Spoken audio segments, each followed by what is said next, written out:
What is Photoshop?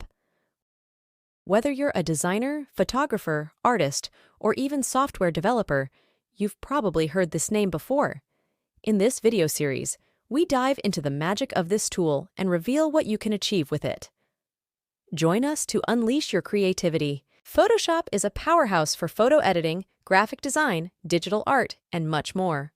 Whether you're retouching photos, designing websites, or creating stunning digital artwork, Photoshop provides the tools to bring your imagination to life. Photoshop is a pixel-based program. In Photoshop, each pixel represents a tiny dot on the canvas of a digital artwork. When these colored dots come together, they create magnificent visuals. Imagine that each pixel, as a small part of a big picture, contains the colors and tones necessary to create that picture.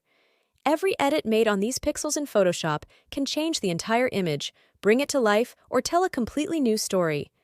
Pixels are like the bricks of the digital world, and Photoshop lets you build anything you want with those bricks. When you first open Photoshop, you will see the home screen. This page has a section where you can see your latest works. Right now, you see the files I've been working on most recently. You can open a Photoshop file using the Open button on the home screen and save the changes you made with the Ctrl+S shortcut. We will discuss such features in more detail in future videos. Another way to open a file in Photoshop, drag the file you selected from the Files window to the home screen. Now I return to the home screen. I can also create a workspace by clicking on the Photoshop icon on this page. Workspace is the environment where you will do your work. You can think of it as a painter's atelier. Then I can return to the home screen by clicking the home page icon in the workspace. Now the painter needs a canvas. You can create a new canvas by using the Create New button on the home screen. The window that opens contains the measurements you used most recently.